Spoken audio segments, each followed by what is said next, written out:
Hi, Terry here from Stamping Magic. Welcome back to my channel. Today's project is in this card box. I used the Honeybee stamp set together with the coordinating Golden Honey Designer Series papers. These papers are one of the free items that you can select during celebration when you make a qualifying purchase. And my card is a tunnel spinner card. So when it's open, the bee will spin round. I've added a mat to the back so you can write your message. The daisies were created using the Daisy Lane stamp set and coordinating punches. So all you have to do is wind up your bee and close your card and then add it to your card box or envelope. And then when the recipient opens it, the bee will spin. Isn't that sweet? If you're interested in creating a box to hold your card, I'll leave a link at the top right of the screen to another video that shows you how to create one with these measurements. Today we're just creating the card, so let's get started. These are all the measurements you need for all the elements required to create this project. So if you are interested in reproducing it, you can take a screenshot and refer to it later.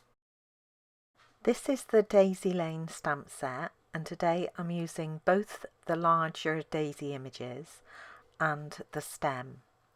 I'm going to stamp the flowers in Daffodil Delight ink, and I need 2 large daisies and 2 of the smaller daisies. Then I'll stamp the stem using Old Olive ink. Now this I'll have to cut out by hand, but the daisy images I can punch out with the coordinating punches. This smaller daisy punch is the medium daisy punch, and then the punch for the larger flowers is just called the daisy punch.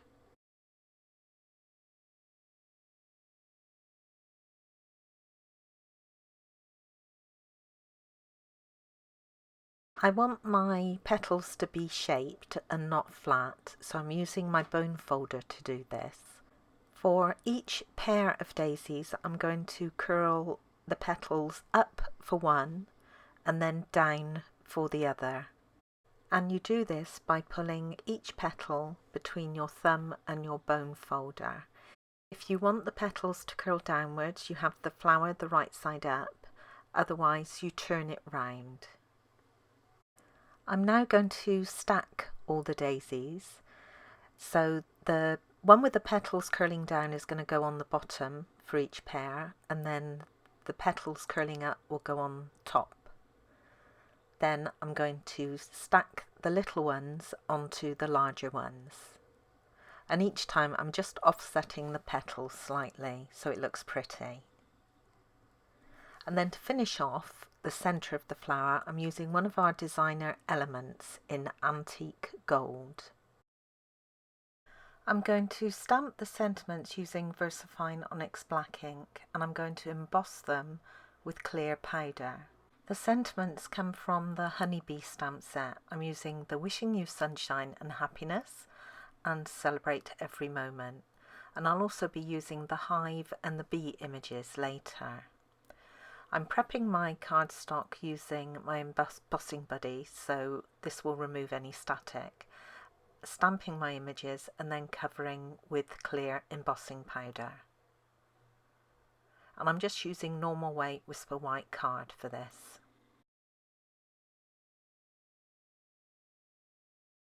Then I can melt the powder using my heat tool. I'm using the smallest of the Stitched So Sweetly dies to cut out my Celebrate sentiment, and then I'm using the largest plain circle from the Layering Circles dies to cut out my other sentiment. Now when you do this, you want to make sure that you have a border of white over the top of the sentiment. I've used that same circle die to cut out another plain white circle, and this will go on the back panel for your message.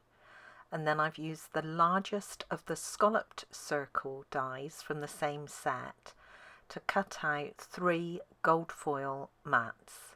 Now 2 of them will stay as is, one will go for the back panel and the other will go on behind the wishing sentiment. And the third one I've used to create a ring. So once you've cut your scallop, you will then go in with the second size down of the plain circles and cut this out of your scallop circle, and that will create a ring. I've now layered up my circle panels and I've added dimensionals onto the back of the Celebrate sentiment and the Wishing sentiment panel. The one for the back panel will be glued flat. Because we need so many of the smaller bees, I'm going to stamp them in a slightly different way this time. Now altogether we need 10 bees for the card. So what I've done is taken a Whisper White panel and I've die cut the bee from the centre of it. So it's created a mask. Now these are the detailed bee dies and I've used this one. I've also gone ahead and created lots of bee die cuts from Whisper White card. It can be a little fiddly to line up your stamp with your mask, so I use a sheet of acetate to help me do this. This means I can just trial run the stamping until I get the position of that stamp perfect. And then once I do, I can remove the acetate and stamp for real. If the stamp had been a photopolymer stamp, it would have been much easier to line up because obviously they're clear, you can see through them. Lining up cling stamps, however, just takes a little bit more of an effort. Once you're completely happy with your stamp position, you can remove the acetate, add one of the die cut blanks to the mask. I'm using my embossing buddy because I'm going to emboss in clear powder. Again, I'm using VersaFine Onyx Black ink for this. So I can ink up my bee, stamp him out, then remove him from that mask and cover him with clear embossing powder. And then I can just put him to one side while I do the rest of the bees. And I would always suggest that when you're using this technique that you stamp more than you need, so you've got some for next time.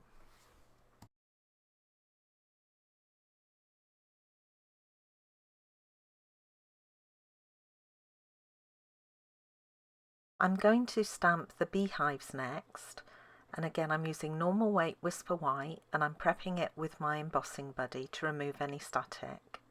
Then I can position my stamp and pick it up with the plate. I'm going to use Daffodil Delight ink this time and I'm going to stamp it down twice.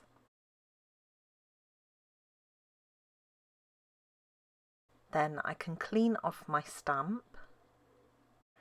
And then I'm going to overstamp using Versamark ink, which is a nice sticky ink and good for embossing. Then I can cover with clear powder. I need 2 beehives, so I'm going to rotate my card and repeat for the second one. The only other thing left to stamp is the large bee. Now I need to stamp 2 so I can stick them back to back. But unfortunately, the 2 halves of the bee are not symmetrical. So I can't just stamp 2 and stick them back to back. I'm going to have to stamp 1 as a mirror image. I'm going to emboss these with clear powder as well, so I'm prepping my Whisper White card. I'm going to do the mirror image first, so I'm going to stamp on my silicone mat. Now I'm going to replace my cardstock to position my stamp and pick up my stamp with a plate. Then I can remove the cardstock. Now I am going to use VersaFine ink again for this, but just to mention here that you can use Memento Tuxedo Black if that's all you've got. You would follow the same procedure and stamp with Memento, and then clean your stamp and overstamp with Versamark, just like I did when I stamped the 2 hives. So I'm now going to ink up using the VersaFine ink and stamp it down onto the silicone mat. And I'm going to do this twice to make sure I've got a good impression and it's nice and juicy. Then I'm going to carefully take my cardstock, put it into the corner and then place it over that stamped image and stamp my bee again. You don't need to ink it up for this second time. And that will transfer the image from your silicone mat to the reverse of your cardstock. And then I can cover with clear embossing powder. So that's my mirror image bee complete. For the second bee, I've removed my silicone mat, reinserted my cardstock, just rotating it, and I can stamp a bee down as normal before covering with clear embossing powder.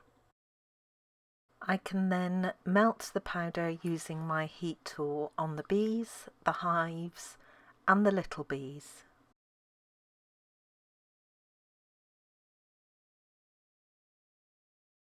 To cut these out, I'll use the corresponding dies from the Detailed Bee die set. Now for the bee, the non-mirror image you can cut out as normal, but the mirror image you have to cut out from the reverse. If you try and line up the die from on the mirror image itself, it won't quite fit. So you have to cut it out by lining it up with the image on the reverse, so the image you haven't embossed. I've gone ahead and added dimensionals onto the back of both of the beehives. Now the mirror image bee, so the one with an image on both sides, the embossed image is on the reverse of the die cut, so it will have a slight raised edge all the way round. You can smooth that out to make it look a little better by just running your bone folder over it. I'm using the Stampin' Blends alcohol markers in Daffodil Delight to colour my bees, and I'm starting with the light Daffodil Delight and I'm colouring in all of the stripes. Then I'm going to change to the dark and just add a little of this at the start and end of each stripe. And then going back to the light Daffodil Delight, I'll blend this together. And I'm going to do exactly the same for all of my little bees.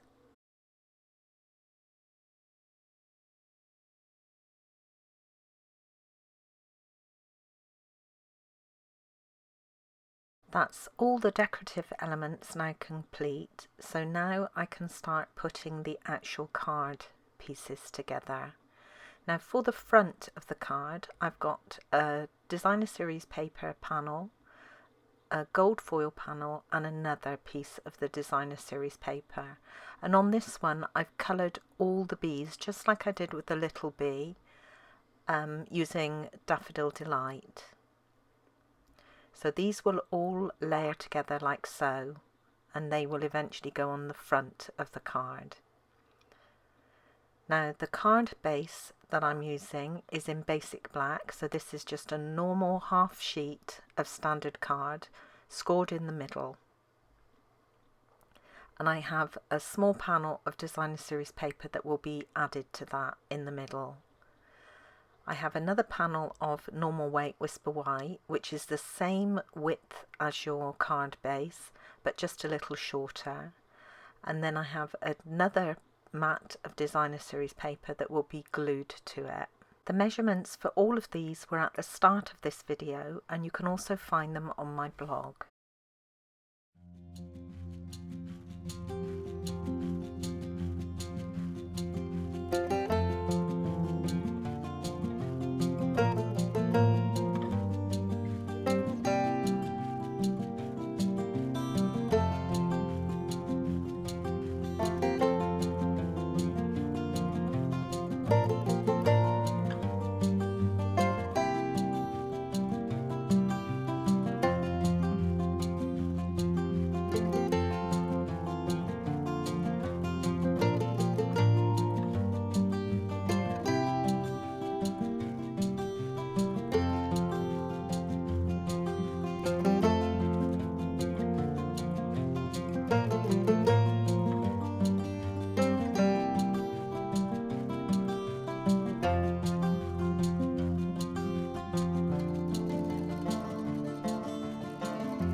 Once you've added the designer series paper to the white mat, you need to score it down the centre.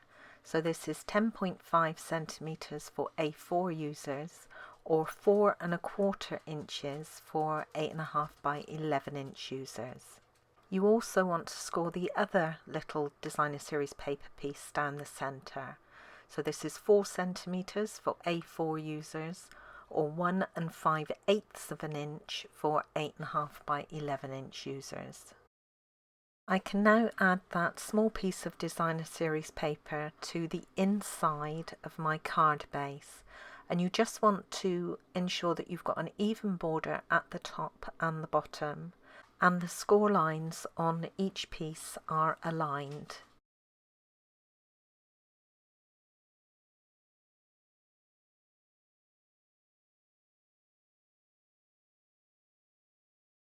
Then I can carefully fold my card base in half and reinforce the fold with my bone folder.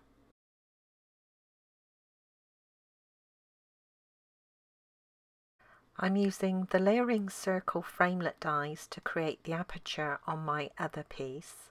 Now this is the second size down. I've already used this die to cut out a circle from scrap paper, and I'm just folding this in half, and this will help me position the die. So I'm aligning the center line on the circle with the score line on the card underneath, and then I can just position my die around that circle before fixing it into position with some washi tape. Then I can run this through my die cutting machine. And you should find that your die cutting machine cuts through both layers without a problem. I can now add the scallop circle ring around the edge of my aperture.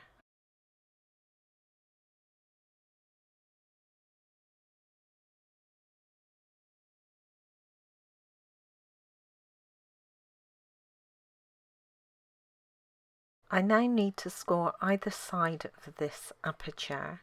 Now for A4 users, this will be at 6.5 centimeters from both sides.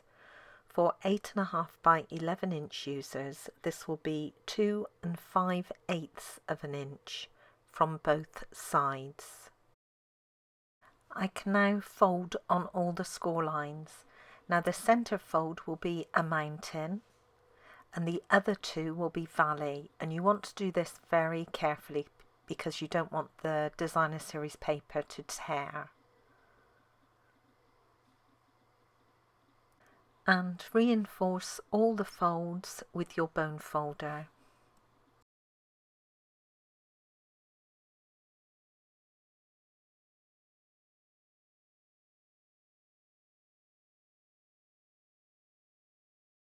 I'm now going to add the spinner part of this card, and to do this I'm using tape adhesive. To start with, I'm adding a little strip above and below the centre of the aperture, and then I'll remove the backing.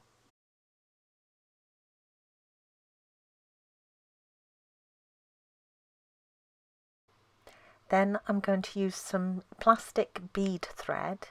I'm just cutting a length, and I'm adding this on to the adhesive and through the aperture. Then I'm going to add some more tape adhesive above and below, and this time I'm putting it horizontally. So this should secure the thread in place, and then I'll remove the backing.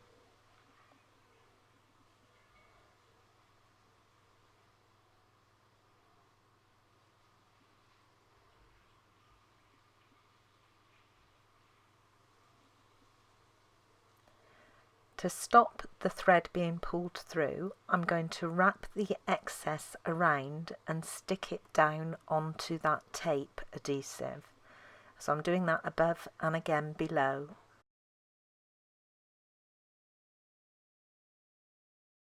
And then I'm going to add some more tape adhesive horizontally on top, and that should pretty much secure it.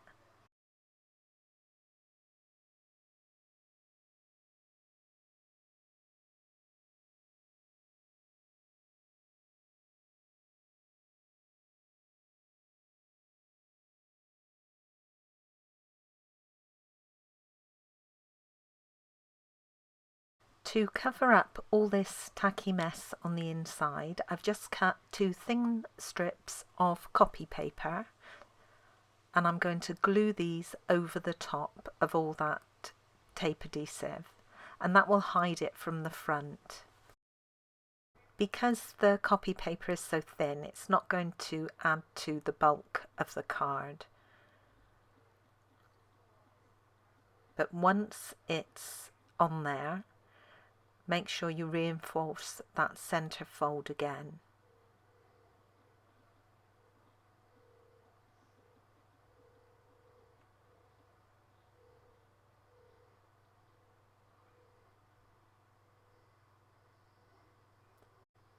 Now, to remove any lasting stickiness on the back, I'm just going over it with my embossing buddy, and that will take it away. I can now add my bees, so starting with the mirror image bee, he will be face down. I'm going to add some more tape adhesive to the back of him and remove all the backings.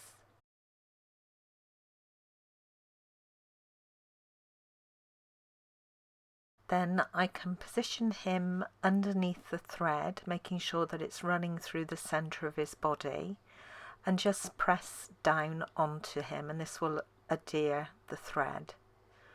Now for my second bee, I'm going to cover it completely with Tombow multipurpose adhesive, and then I can add it on top of the thread and on top of the first bee, making sure that everything is aligned.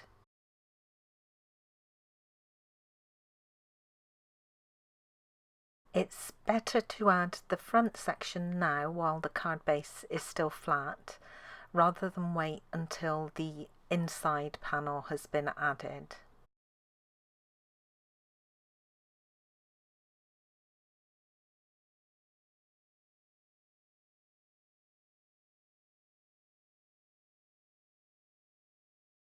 And then I can remove the backings from the dimensionals on one of the hives and add that to my sentiment panel. And then I can position the sentiment panel onto the front of the card. I'm going to shape the little bees before I add them to my card, and I'm going to curve them first of all by pressing them around my piercing tool. So but any sort of circular object will do. And then I'm going to shape the wings with my bone folder. So the body is down and the wings are raised, but they've all got a nice curve to them.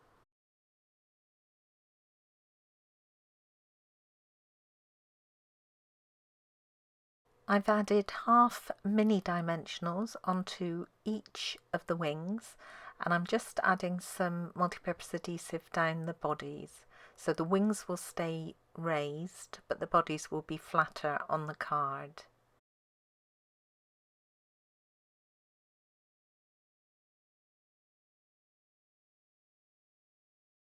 I'm also adding the back panel now, and this is just glued flat. I'm now going to add the inside section to the card base, and this is very straightforward. You just add your glue to one of the side panels. You want to take it close to that score line but not touching it. And then making sure you've got the card base the right way up, add it to the card. And you want to make sure that your top and bottom edges are aligned with the top and bottom edges of that designer series paper piece in the center of your card base. And then just repeat for the other side. So add your glue and then position it against the side edge of your card base. It will come in just a little bit, so you've got an even border all the way around the inside of the card. All that's left to do now is to add the decoration.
And that's it, we're all done. I think this is a beautiful card and such fun to make and do. I didn't quite realise how many tips and techniques I would be sharing with you, but it's all good. So I've wound up my bee and then he spins perfectly. I do like this paper pattern for the inside. I wasn't sure about it, I thought it might be too black, but everything stands out so well against it. I think it looks lovely. And this makes such a great display card. Now here's my original one again with its spinner. So don't forget, you need to wind it up before you put it inside your inside your card box or envelope. And then it's ready for when the recipient removes it.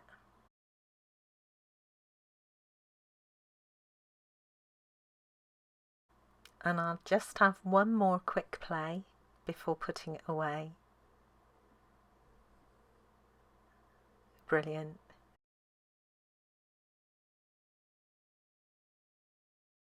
Thank you for joining me today. I hope you enjoyed this project. If you did, please give it a thumbs up and don't forget to subscribe and hit that notifications bell so you don't miss out on any future videos. Bye for now.